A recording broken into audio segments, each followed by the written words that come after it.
Hi, everybody. Welcome to Ask the Amigos. This is the show where we answer our Discord community's burning questions. They're hot. We start we start off with Is Too Scooby. He says, if I told you I just figured out how clever of a play Pixels at Dawn username was, boy, I messed that up. Scooby didn't realize that Pixels at Dawn's username was a play on Pistols at Dawn. Did you realize that, Aaron? Well, yeah, but I mean, maybe that's not a common phrase. Now, who was it? Who was it? Didn't realize That this? was Is Too Scooby, California's own. Oh, well, I got nothing for you, Scoop. Because I was going to say if it was someone that was in Europe or something, maybe pistols and Mhm. Don's not a common phrase, but yeah, I I knew think they that still one. duel all the time in Europe. I think they know Hey, what's up. hey, what? Why not? David Hearn Ryder asks, is it just nostalgia telling us that classic films like Die Hard, Aliens, and The Empire Strikes Back trump modern movies? Or does the newer stuff often fall short? It's funny. Two of those three films I'm not that fond of. I'm not the Mm. biggest Die Hard fan. I don't like Aliens, but I do love Empire Strikes Back. It's great. Mm. No, modern movies. You know, I think movies are and music and TV shows are very similar in that I think there is better stuff out there now than there's probably ever been. With the caveat is there's more stuff available than there's ever been, and so the percentage of good stuff amongst all that stuff's probably not the best. So you've got to like dig, you know, you got to dig Hmm. in there. I mean, you may not like the Lord of the Rings series, or you may not like, something on Disney Plus or whatever. But there might be a great show that's on, like, I don't know, USA or E or on HBO Max that's awesome that you haven't found yet because you're not as maybe you don't have that subscription service or whatever. So you have to dig a little bit. I'm convinced that there's good stuff out there. And also, the bad stuff gets played up so much, and just beaten to death.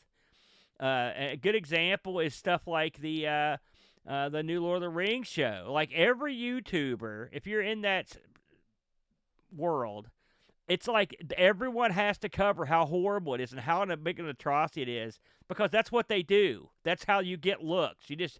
People love to see someone kill something. They love it, Hmm. you know. And occasionally you'll get some praise, but generally it's just like Sony's new PS5. Geez, they've beat that into the ground. There's all this hatred for the PS5. Just don't buy one. I mean, it's a piece of equipment. You don't have like the new iPhones. Another thing, like I'm not gonna go buy one, but that doesn't mean it's garbage. It's just, but that's how this universe works. There's a lot more haters out there than there are. How many shows do you watch where they just talk about new stuff that's great that you'll probably like? Probably not that No, many, not right? that many. What about you? Well, it's sort of a loaded question because it says classic films like Die Hard, Aliens, and Empire Strikes Back. Well, that's classic for people that grew up in the 80s, the 70s and the 80s. If you were born in the 40s and you're in your 80s right now, these are not classic films to you. So every generation is going to have its own sort of canon of classic movies. I think that there are movies that come out all the time that are going to be classics. But sometimes it takes 20 or 30 years to kind of separate the wheat from the chaff. I'm not a huge movie guy, as you know. I've seen a fraction of the movies that most people have seen. But I think that, just like you said, everybody is required to have a hot take on everything. And it's got to be you're either all in or you're 0% in. It's the best thing ever or it's the worst thing ever. And so um there's the sort of nuanced approach that movie critics might have had that were writing for the newspapers back in the day is sort of all been lost for they've been sacrificed to the altar of the YouTube click. So You that's what know, I think about that. just as a side tangent a bit, I just watched a show right before we went on the air from this guy. I don't know who he is, but he did a show he was looking to see if the news was actually neutral or unbiased in the 50s and 40s and 60s, or if that was crap and it Mhm. was always like it is. And so he did a Mhm. deep dive, and I liked how he worked. And guess what? News not only was it biased or as biased, in the 40s, 50s, and 60s.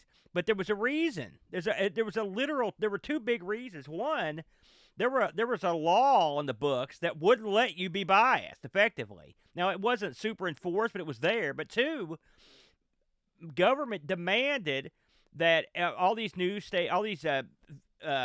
stations and radio stations donate a certain amount of their time every day to talk about conversations from both sides of subjects. And so that's when TV stations and radio stations implemented the news. And the news was a $0 earner. And that's the way, but they made it. That was, you made no money. In fact, you lost money. And they were talking about the New York Times was the same way. He went back and looked at these old New York Times, and they were just totally unbiased for the most part. Now, when it comes to stuff like communism or stuff, America as a whole, there'd be some bias there, but for the most part, they were not political or anything. But the change came when money got involved, and I would suggest that this is a very driving force behind, like you mentioned, the clicks. This is why 50, 100 people have to talk about all the latest drama and all the latest bad stuff, and they've all got to pile on. I mean, we know something's bad. Do you need to hear other people say it? Well, I guess you do. So, yeah, there you go. But, I mean, I don't think there are less good movies. I think there are good stuff out there. You just have to kind of nose around. Plus, there's years of stuff you missed that you can go back and watch. Andy Craig writes, what will be the game design of your first Amigos game? What about a wacky mascot and game music involving a trombone and some really bad singing as you gather thousands of useless collectibles in AGA and use up for jump? Aaron, have you ever thought about designing your own video game? Just as a lark? Well, I don't have the skills. Right, but let's pretend like you had this. Have you ever conceptualized? If we were going to make an Amigos game, okay, I'll picture this like a Three Vikings sort of affair. Me and you and Brent are out there. Yeah. And we each have our own separate abilities. Like Brent is the kind of guy who will like run through a wall, or he will give someone the business and distract them or whatever. And maybe you're the intelligent one for puzzle solving and whatnot. And then I'm that guy who you just have to tote around like. I'm like the human rock. I'm like every mission I'm on is like one of those things where you have to guide the dude to the door. That's like an escort mission. You're the escort. That's right. Because that's pretty much the way the show is. But so I think that might be fun. It would be fun wouldn't it be fun both to have the abilities to make a game? And like have the artistic skills and stuff. I mean, it's funny because. Figgy, remember old Figgy CTZ, sure. former member of our community. He's a great guy. Yeah. He sent me. I've been helping him test his new iOS game that's coming out. Oh yeah. And it's so much work. It's so much work to make a game. But I love thinking about like I'm the man at the top that's got all the ideas. Unfortunately, we're all that man. Everybody's got all the ideas, but when the rubber meets the road, it's only the select few that can actually execute and do what it takes to bring a game out. And I respect those people. They're awesome. You use your ideas for other good things though, but it's not like they're just like die on the vine. You've done a lot of smart stuff over the years, and so credit due. You don't credit yourself enough for that stuff. I would love to get together with a coder and write. I actually have like a full design document set up of a game called Band Director May, where it's sort of it's a single screen platformer pickup delivery style game. I would love to get together with somebody and actually make that happen.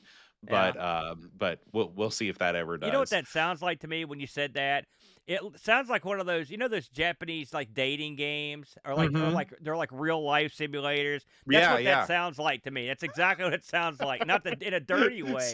/ visual novel. Like I can see the screen pop up and the bubble under it. Boat, I'm ready for class. Oh, sorry, we can't afford a horn. Here's your quest. Go out and raise some money. That crap. Ginseng asks, do you remember the dreams you have when you sleep at night? And if yes, please share one. It's funny that he should mention that. I normally don't. But I had a dream when I was that horrible, arduous night where my eye was screwed up. And I just suffered through. So I didn't sleep deeply. But I had a dream that I went to, I've got a good buddy, Pat and Barb. And it was funny. I was supposed to go see them that weekend when I got hurt, when my eye got hurt. And I had a dream that me and a couple of our friends went to see them, and they had started their own restaurant that was a kids-based restaurant, like lots of like ball pits and stuff. And Hmm. they'd invited us to the restaurant, so we were in the restaurant just looking around. It was like a multi-floor affair, and while we were there, the food inspectors came. And and I asked Pat, I'm like, man, how's this gonna go? And he's like, oh, we're good, you're in good shape. And then they got creamed. They got like they literally lost everything. They were checked off on everything, and the food inspectors shut them down, and the building inspectors. And at the end of my dream, Pat and Barb were on the stoop of the building crying. And Oh my gosh. that's when I woke up. Now I don't know what that means, but it was a disturbing, this weird dream. What about you? There are a couple sort of greatest hits dreams that I find myself like recurring dreams, I guess is what they're more commonly known as.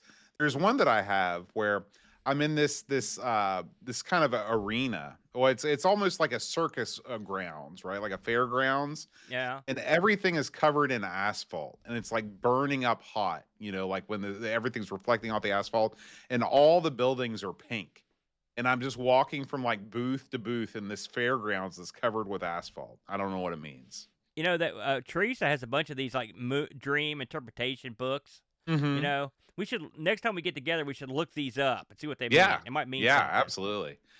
Pajako 6502 writes, "You are inventing an alcoholic beverage, cocktail, or straight up moonshine named after a video game.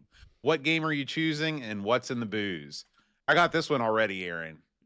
You ready? All right, yeah, I'm ready. Top banana. Okay, here's Uh, what you do. Here's yeah, what you do. You take there's a special liquor called 99 bananas. Have you heard of yeah. this before? I don't think so. Okay. No. It's got the flavor of 99 bananas, and it's also got vodka in it. It's like flavored vodka. So you Yeah. pour a shot of that, and then just the faintest layer of motor oil on top of it. That's top banana. Oh, God.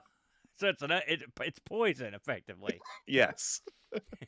You know, I used to drink a ton of. Here's a little story. So when I was hitting the bar scene in Lexington early on, because old Abe, in my younger days, I never went to the bar. And I didn't Hmm. drink at all. Right.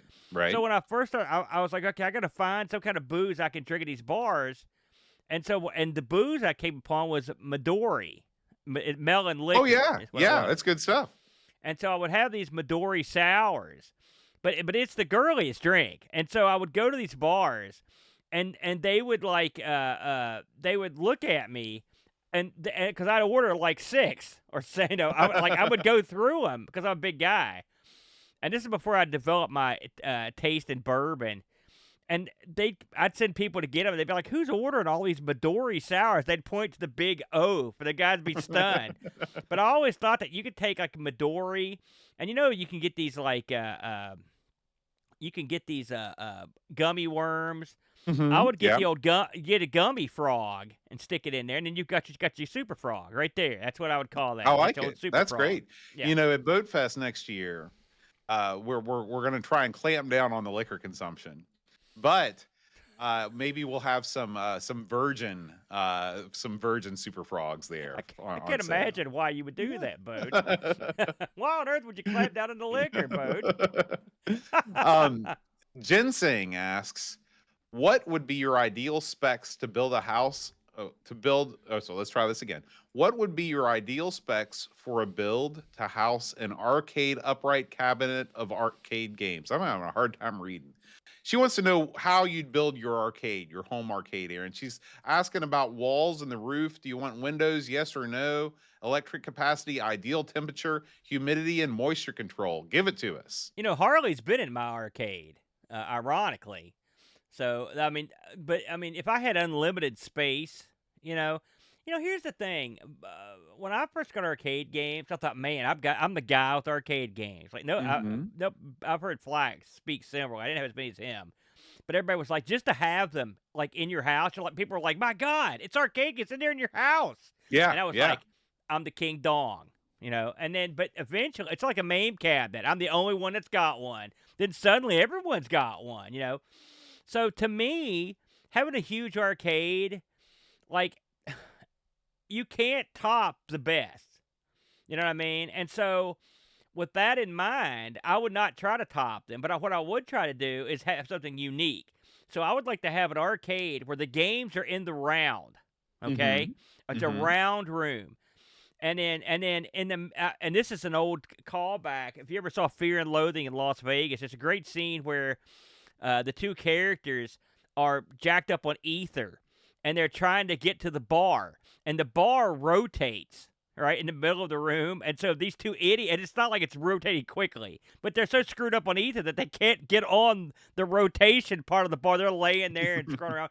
But I always thought it'd be cool to have a rotating like center part of the arcade that, and they had like a bar, something like Mm-hmm. that in it. So that I would put my games in the round with like, and it'd be, I think I'd have sort of copper carpet, and then like the roof would be done in a sort of that kind of brownish Atari rainbow style of the day. That's Mm-hmm. sort of and that's the way I envision my arcade. And then also there'd be a big jukebox in there. You could provide all your tunes. So that's sort of how I'd like to do it. It wouldn't be the most vast or expansive arcade, but it would be unique, and it would be something you wouldn't see everywhere else. Yeah, yeah. I think the idea of smaller is better is definitely good. I'd basically want to, I'd love to have a room really not much bigger than the basement I'm in now. And I would just, I would put the black light carpet down. I would paint the walls black. I might paint some skate arena style murals on the walls, with Spock on there and stuff like that. Oh And man, those were the and days too. yeah, and then I would just fill it with my favorite games, and that would be it. And I'd come down here, and I'd want a jukebox. Absolutely, got to have the jukebox, and just play tunes and just listen to the ambience. Just be part. Just turn on all the machines and listen to them go. I I'm a lot. I think all of us that are have done the home arcade machine experience. You learn a lot when you buy arcade machines. You learn about what you want, what you don't want, and how you really want it all to go. But yeah, if I was going to start all over and do something like that, boy, that's probably what I'd do. And I maybe have a popcorn machine. I'd want to recreate the Rock Lake of the 90s, I think. Yeah. Just have the good stuff. Oh yeah. Pajako 6502 writes, "What has been the weirdest or most unusual game you've ever played, and was it a good game?" Oh boy. You have a thought on that? Yeah. There's a game called Tulip for the PlayStation 2. The object of the game is you walk around the town, and the object of the game is to do things to give you the ability to kiss everyone in the town. And if you don't do things right, you go to kiss somebody and you get killed. The cops come and they shoot you. It's a weird game. It was one of these. It's a miracle it ever got released in the United States. Very limited release. Was it a good game? No, not. It was not a good game. It had an interesting soundtrack. I really like the setting of the game, but I wouldn't call it a good game. I'd probably pick one of these VR games. On the brief time that I got to play VR at Brent's, Mm-hmm. like there were a lot of weird games. There's like games where it's just basically like an experience. There are some games that are like, there's one that he had. I think this is sort of famous. I don't know, where you like are basically running like a convenience store, and you're picking hot dogs off the gimmick, and you could use a slushy machine or whatever. And I thought to myself, as I sat there looking at this experience, I thought about how much money had been invested in the creation of this game, the creation of these goggles, and the creation of all this stuff. And what you were doing was like removing hot dogs from a thing, or like pouring a pop. I thought to myself, this is the stupidest, most ludicrous waste of money, that you could possibly have. Which that sort of summarizes VR right now. It is sort of funny. The game you were talking about is Job Simulator. Job And Simulator. it's funny that this was like the original killer app for the VR goggles. Was you can put on the VR goggles and experience the thrill of working at a convenience store. I remember having words with Brent because I told him, I was like, he was talking about how great some of these games were. There's another where you go and shoot stuff eventually, but Mhm. like none of them were I mean, were they immersive? Sorta. But I mean, were they fun? No. They were I mean, they were fun for a few minutes, Yeah. but they Well, weren't, you you know know. what? There's a great phrase, and I wish I coined the phrase. I think Jason Calacanis coined the phrase. He said, with VR, it's try, oh my, goodbye. You try it, you put them on, you're like, wow, it's VR. It Yeah. kind of works. And then and that's it. That's the thrill is gone. It's such Thrill's a gone, baby. hassle too. That's Oh that's yeah. one of the main problems. And it also sucks.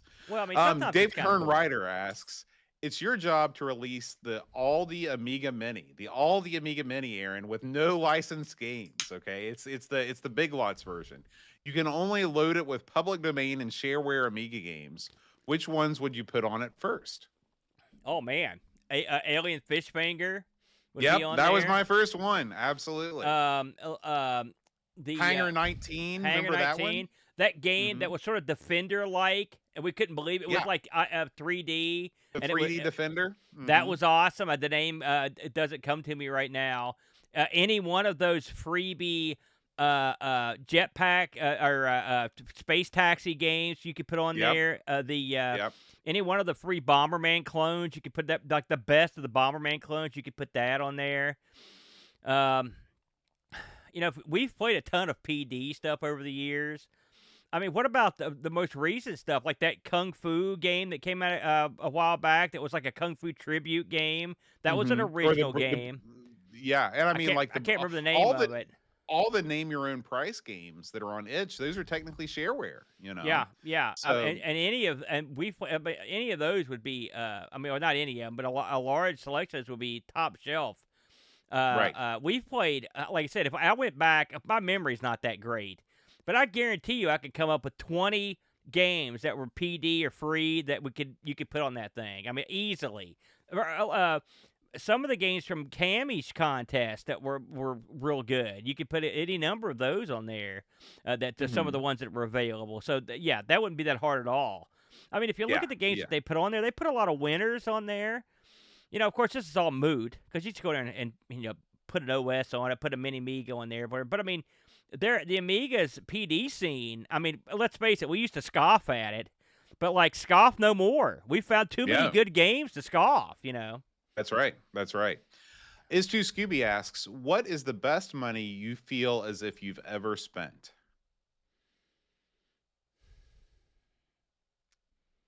You want to field that one? Yeah. Is it a I think boat? my house.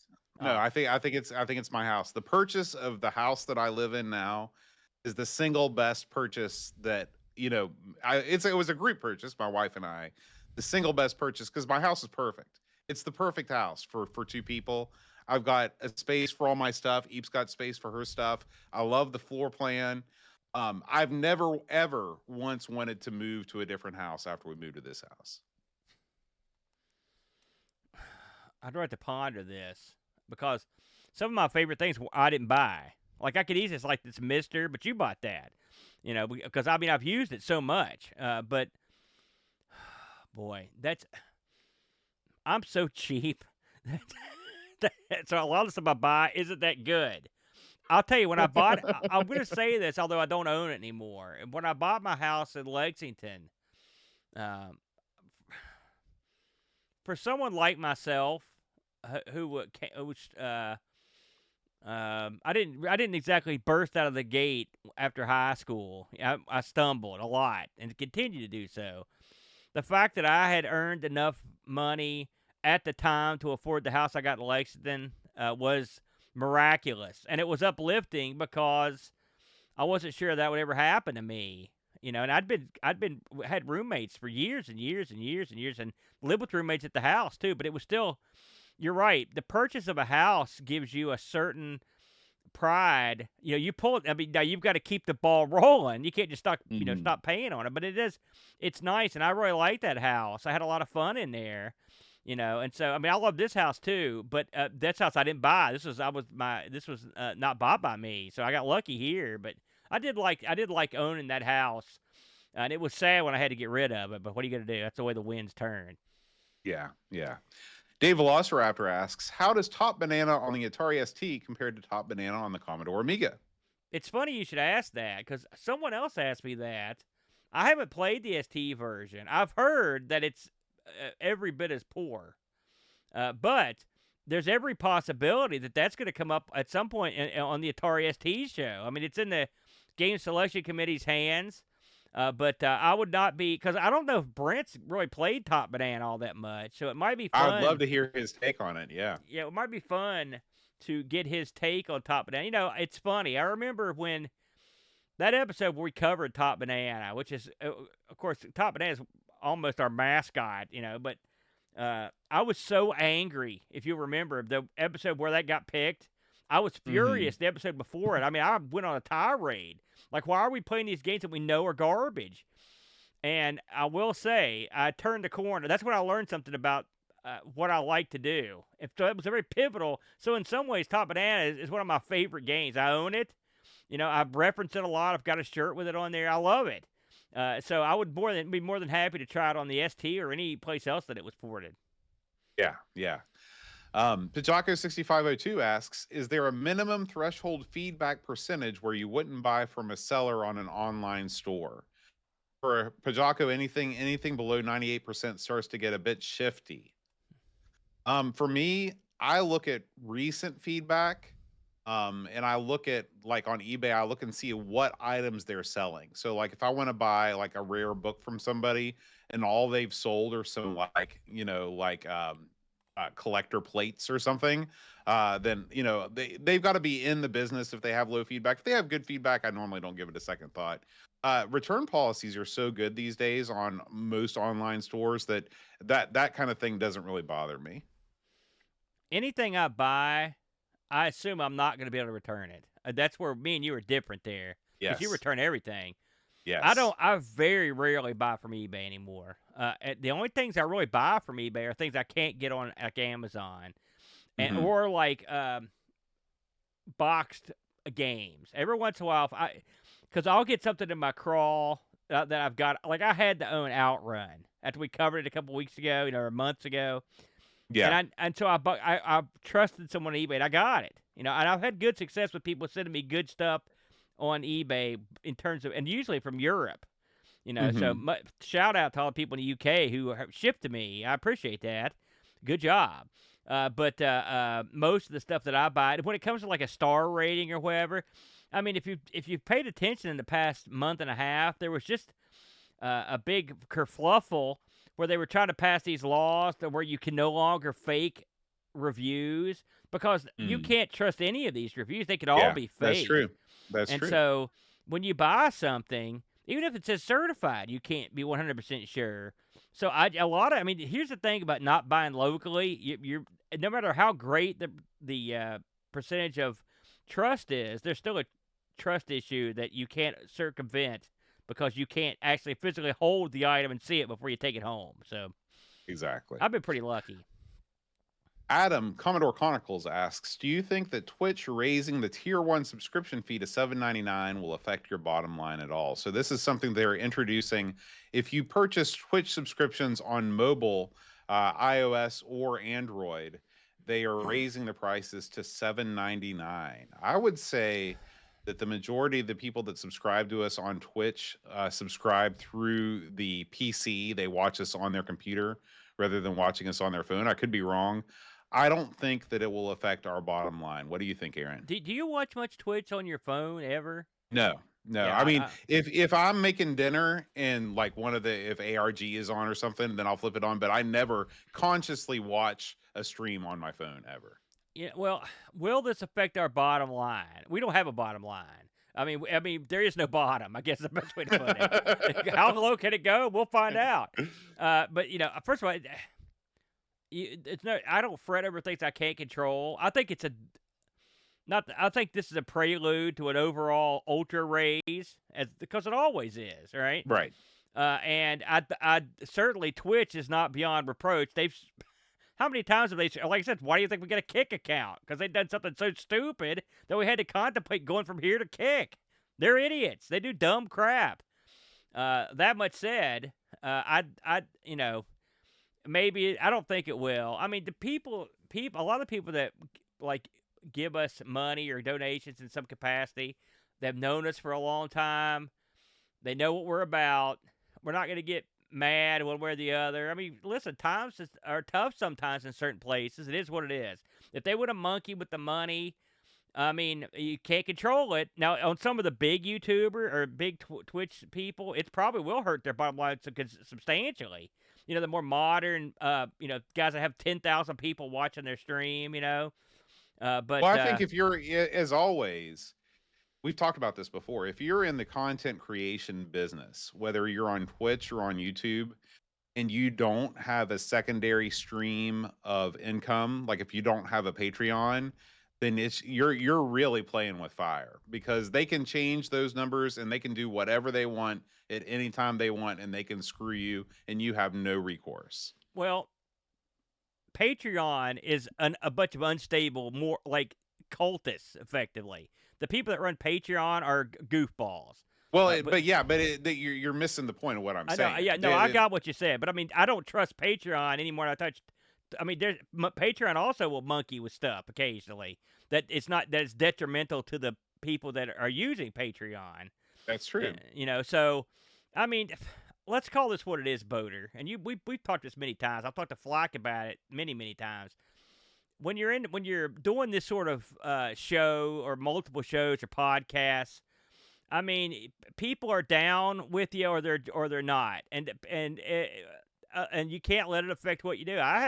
We would keep doing it regardless, frankly, and so I don't sweat the little things, man. It is what it is. Yeah. All right, we move on to Andy Craig. He says travel questions. Have you ever ridden in an interesting vehicle, perhaps a bullet train or Concorde, submarine or a helicopter, a ferry boat, etc.? Is Aaron willing to go on a 3-hour tour with Boat of Car as captain of a sailboat? I've ridden on a ferry before. I've ridden on a boat out to Fort Sumter, that like a kind of a tourist boat. So I've been on some boats. You've been to Blennerhassett Island. Sure. Well, I mean, this was a lot bigger because it was also going across the ocean. But yeah, would I ride with Boat on his boat? Sure, and because I'm a good swimmer, so if Boat sank this sucker, it would be the first time I went down with the ship, thanks to Boy Scouts. But I know Boat would get me home safe. Now, I may screw Boat by not knowing what I'm doing. I might fork the jib when I was supposed to man the turret or whatever. But what about you've been on probably all sorts of crazy things? I think I'm not sure if I've been on a bullet train. I've definitely been on multiple trains in Japan, but I don't know if any of them are bullet trains. Have you been on those ones where they smash you in? You ever been on one of those? Well, no. I mean, I've been on the train, but not at key smashing hours. Okay. I tried to avoid the subway at that time when I was in Tokyo. But the crowdedest I've ever been in a subway was actually this past when I was in the UK in June, when I was coming back into London. I was coming back during the morning commute, and it got really crowded in there. And the UK tube is much different than the subway in Tokyo in terms of cleanliness and newness. How does it compare to I've been in the DC, for example. The DC DC's subway. way better. It's nice, isn't it? That's what it's surprising. Yeah, the DC subway is super nice because it's new. Yeah. It's not ancient like the New York one and the New York one not that good. Yeah, not my favorite. I've never been in a submarine. I've never been in a helicopter. So yeah, I haven't really done crazy stuff. Other than the motor. Yeah, I mean the ferry. I've been on the ferry. I've taken a ferry from Korea to Japan before. It was a really nice trip. But yeah, I'd love to try the Concorde. Of course, it's been decommissioned. I don't know if I've got what it takes to be on a submarine. You got to be all man to be on a submarine. I've been on simulated submarine rides where it's like a thrill ride. You know what I mean? Yeah. Well, I've been on 20,000 Leagues Under the Sea at Disney World. Yeah, I think that's right. Yeah. David Hearn Ryder asks, you can only see one of these artists coming to town. Which do you choose? Kim Wilde, Survivor, Aha, or The Corrs? Kim Wilde, no. Survivor, Aha. Probably Survivor, because they've got the most songs that I know. I mean, What the song did they chorus. do other than the Rocky song? Well, Survivor has. I've got their greatest hits album, and Okay. they've did like High on You, and they've did. You put me on. You put me out because the lyrics are going through my head, but the chorus doesn't necessarily mean that's the name of the song. They've got a lot of some slow songs I like. They did a couple rock. They did 3 Rocky songs: "Burning Heart," uh, uh, um, "Eye of the Tiger." That instrumental Rocky song. That was them too. They did that. They did a bunch of good songs. The chorus were hot, but I only know one song from them. That Restless song. So and Aha, that really only had 2 songs out, or maybe 3. I only liked one of them. So they'd be out. Kim Wilde, my God, she had like what, one song, and I can't remember anything else about her I hardly. think Kim Wilde was a lot like what's her name with the Amiga and Andy Warhol. She was just hot. That was all Well, she had no, going but for her. no, it wasn't like Debbie Harry had like tons of hits, solo hits that were duets, hits with her band, tons of hits. Plus, she's a successful actress. Like she Yeah. was way more multifaceted than Kim Wilde. What about you? Okay. Amongst those I don't choices, I don't know any of these artists that well. I know that Survivor is the Rocky band, Aha is the Take on Me band. Did they sing Kiss Me? Was that them? no, Kiss Me? that was No. not them. The chorus Okay. I sang don't that know. song, "Leave Me Restless." That was them. Oh, That, okay. yeah, Okay. Well, I know that song. I would they were probably cute, I would cute probably stay girls. home, to be honest with you. I would Now, I just will stay say the home that chorus night. would probably be the best band to see in terms of a live show because I think they're Irish and I think they're like they have like a proper band. I Yeah, they think. got the Celtic thing. Well, So I don't. yeah, I'd go with the chorus then, Yeah, based on their but I mean, I think recommendation. Survivor would be the band I have the most songs that I like. Yeah, Yeah, Sixpence None the Sixpence None Richer. the Richer. There we go. Um, Christian Russell asks, Never sing that again, by the way. That was what film can you watch time and time again? oh boy. Well, let's see. Airplane comes to mind. The Big Lebowski. I've seen that hundreds of times. The Shining. I've seen that tons of times. Is that Rocky. really a movie you can watch over and over Oh again? The yeah, yeah, Shining. yeah. Because you always pick something else up that you didn't notice. Hmm. Also, you had Rocky Horror Picture Show. I watched that hundreds of times over the years. What about you? That's just somewhere off the top of my head. Big Lebowski, definitely. Yeah, Napoleon Dynamite, I could watch over and over again. that's a movie. Any of the Studio Ghibli movies, like Spirited Away, because there's so much detail in the scenery, and the Yeah. plot in those movies aren't that important. It's just the spectacle.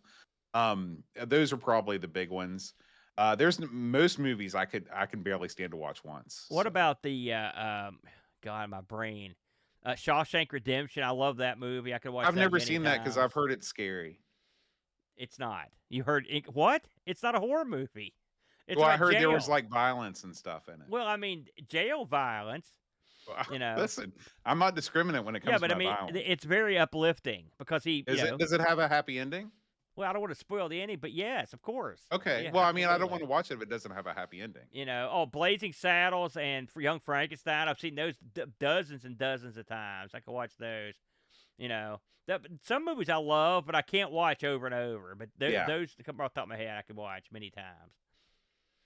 If your consciousness could be transferred into a robot body for day-to-day activities, Mhm. as in the movie Surrogates, would you choose a younger, fitter version of yourself to be a surrogate, or would you go for a totally different look? So if you could transport your consciousness into a robot, would you look like a younger version of yourself, or would you look like somebody totally different? You don't watch Ghost in the Shell, but the No. Major in that is sort of like that.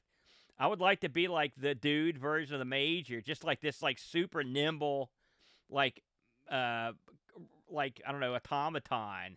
Would it look like me? I mean, I don't know, maybe, but kind of the fun of having your mind stuck in something else is like you get to start over with whatever you want. You look however you Mhm. want. Maybe I'd have a ton of hair. Maybe I'd be shiny like a metal robot. I don't know. What about you? Yeah, I think I would definitely choose a younger version of myself. I would definitely have I would definitely want to be somebody with somewhere in the 20s as far as their age and ability level, but I would not want to look like myself in my 20s. If you could look like whoever you wanted to look like, I'd look like somebody that was really attractive, Well, like here's the thing. I think you're underselling yourself here. I think you look better now than you've ever looked. Well, That's my thank you. personal opinion. I'm not just blowing smoke here. See, and the thing is, I haven't changed that much for like decades. I've always been Well, bald. I've always had a well, dumb when beard. you shaved your beard, you changed. Yeah, everybody hated that. Yeah. But I mean, when you shaved your head and stuff, and like your fashion sense and stuff, it's like you sort of have jettisoned the sweater The vest sweater and stuff. vests, yeah, the sweater vests have been Like, retired. I was So. watching your stuff. I was watching your interview segment, not the one you released recently, but the other one that had video. And like, Mhm. you're up there on the stage. You're looking like you look. You've got your bowling shirt on. I thought to myself, that right there, the boat's nailing the look. Well, Sometimes you thank throw in you. that hat, Mhm. so you don't have to change anything, man. Just be a robotic version of yourself, and you'll be golden. Okay. Hey, listen, I'll take your advice on that. Mhm. Christian Russell asks, "What is your favorite one and done artist music track? What's your favorite one hit wonder?" Oh God, that's a tough. Do you have one that comes I springs to have one mind? right off the top of my head Yeah. because this I get asked this sometimes. All right. It's Flagpole Sitta by Harvey Danger. I think it was the theme Oh song to yeah. a British. It might have been the theme song. It wasn't QI, but it was some British TV show. But we did it for a Patreon song, and people told me. But I love that song. I think it's great, and they're totally a one hit wonder. How about you? I mean, I could think of a thousand songs, but this one happens to be on my mind because I was watching a special about it earlier. It's "Come On Eileen" from Dexy's Oh Midnight yeah, Runners. Now, I yeah, that like is a great song. Dexy, the guy, the lead singer of Dexy's Midnight Runners, is this controlling scumbag, and there have been 50 members of that band over the years. You know what I mean? And also, they had more than one hit in the UK. They were on Young Ones and did a really good song that I like. But I liked what they came up with for that song. I like the fiddle and the banjo and the Mhm. tempo changes. That guy's Yeah. voice is real unusual. Mhm. So I would probably, that's right off the top of my head, I would go with the old Dex. I like the name Dexy's Midnight Mhm. Runners. The fact that they look like a bunch of dirty geeks. I mean, they Yeah. look like fools, like Right. chimney sweeps or something. But that was all part Mhm. of their style. So Yeah. I'm That's a gonna go good with that one. choice. Yeah. Okay. Mitsuyama asks, "What's the difference between a wizard and a warlock?" I always think about a warlock as being a young wizard. Usually, a warlock will have dark colored hair, and a wizard is always old and wizened. I always think of warlocks as sort of like the bad guys, and wizards are sort Okay. of like the Yeah. good guys. Yeah. Warlocks exist. That's also a difference. Like, like if you're into the, Like uh, in the census, you I mean? was just talking to Teresa about this. Like, if you're into, like, if you know anyone that is into witchcraft, like in real life, like today, Right. okay, there are tons of witches, or sometimes they'll identify as Wiccans or whatever they are, and they're, by the way, Hmm. they're not necessarily the same. There are male witches, but they don't Yeah. necessarily call themselves witches. They often will refer themselves as warlocks. I very rarely hear one of them call themselves a wizard.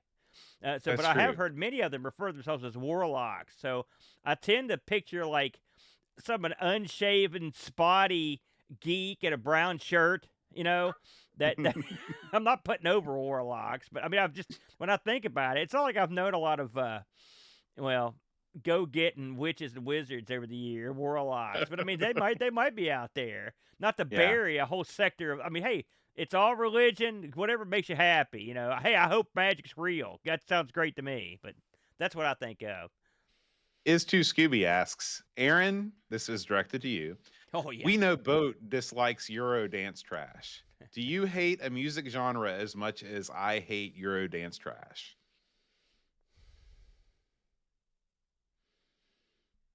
It's funny.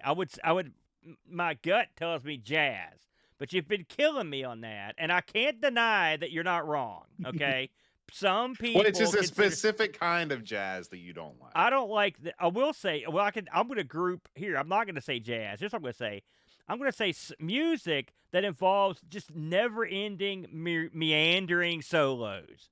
Yeah, I yeah, like, and absolutely. I'm talking about you, the Grateful Dead, among Mhm. others, that just Right. are like there are plenty Jam of bands bands. that Yeah. they just go on forever. Now, if I'm at the show and I'm tripping acid, maybe that's a party, but Mhm. I'm not. I'm in the Right. car or whatever, I And don't you're want to ready for the hear. song to be done. I don't want to hear like for like 20 minutes. I don't Right. want that. I Yeah. want I'm I with want you. action.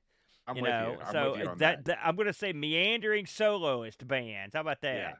that's good. That's good. Aaron, our final question of this month's Ask the Amigos is for people of our vintage. Oh, this is Oh, from Lob Terminator. Sorry. okay. I For hate the way you people of worded our that. vintage, 80s and 90s themed costume parties are quite clear. But what would you wear to a 2000s themed party? Well, how did you dress in the 2000s, Bode? Not well.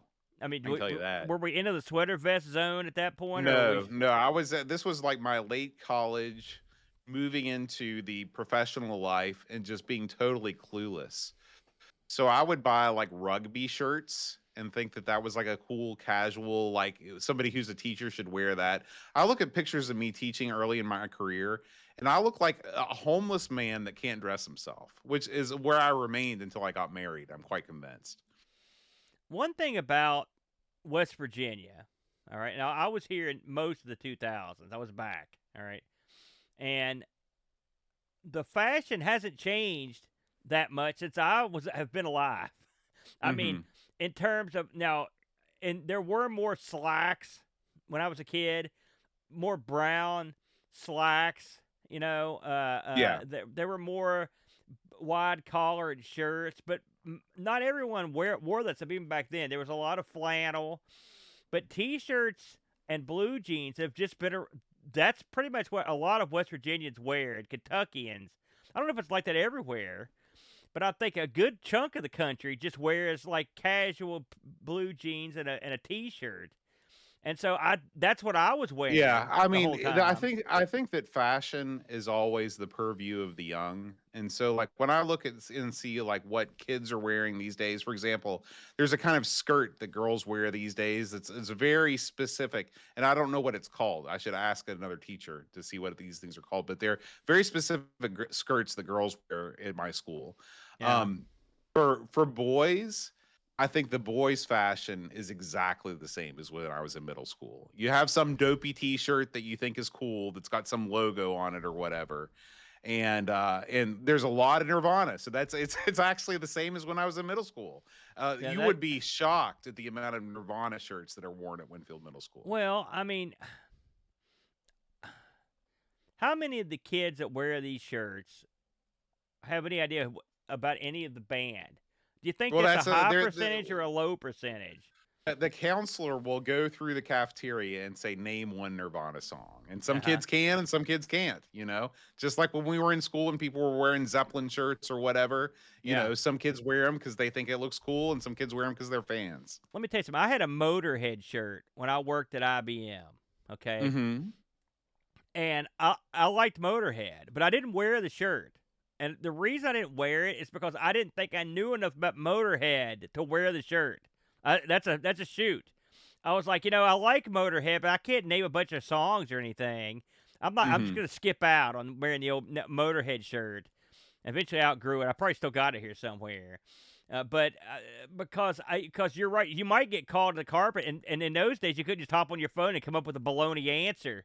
Yeah. You look like a fool. And I'm not saying that Right. this is what governed my fashion sense, but I mean I wouldn't have done it because I'd have Also, I used to like to wear stuff that I was behind. I liked Cthulhu, so I wore a bunch of Cthulhu shirts. I liked making Mm-hmm. fun of like Pentium for whatever. I had a shirt that said Pentagram 666, and it was a computer chip with the 666. I thought that was clever, because that's what Mm-hmm. I thought was fun. I used to wear it to work all the time, so lots of T-shirts with dumb crap on it. Yeah. Yeah. Chad Did I continues ever that tell you tradition. about, I spent so much money when I was in high school and into college buying t-shirts of bands because this was like before eBay and you have to go to the mall or sometimes I'd have to go to eBay, but it would be like the legit concert tour shirt because they hadn't come up with like cheap reprints. Yeah, And I bought this Cure shirt. It was this Cure tour shirt, right? Because I yeah. was real into the Cure.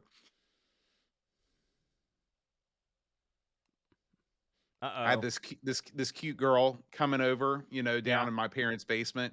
yeah. And I was like, man, I'm wearing this Cure shirt, right? She's gonna be so impressed with me. So I've got this glass of grape juice in my hand, right? And as I'm coming down the stairs, Yeah. just trip and fall. The grape juice goes all over the brand new Cure shirt that I spent $35 on. I look like a Nice. fool in front of the girl. That was just, it was lessons were learned. How'd that end Lessons up were going? learned. Not so good. Not so Yeah. good. She did not return for a second calling. Listen, we've all been there. You know, I thought of two things. Number one, remember in Idiocracy, which I don't know if you've seen that, but in I've not seen Idiocracy, it. all the shirts have like tons and tons of branding on them. Like they're Mhm. completely covered in branding. But there's a dispenser. You just go up to like a paper towel dispenser, you just pull it out and put it on. Like I'd be down for that. Just a Yeah, dispenser yeah. of shirts. So, by the way, that's another movie I can watch over and over. And I thought of something that we've ridden that most people haven't. It occurred to me. We've had hay wagon ride. That's Oh, something a yeah, lot of people hay haven't rides. had. So there Yeah, you go. yeah. That's a good That's way good. to go, right there. That's how we're going to end it. Thanks as always, guys, for listening to Ask the Amigos. If you're a member of our Discord community, drop us a line in the Ask the Amigos channel. We will answer your question next month. We will see you next time, and until then, adios. Adios.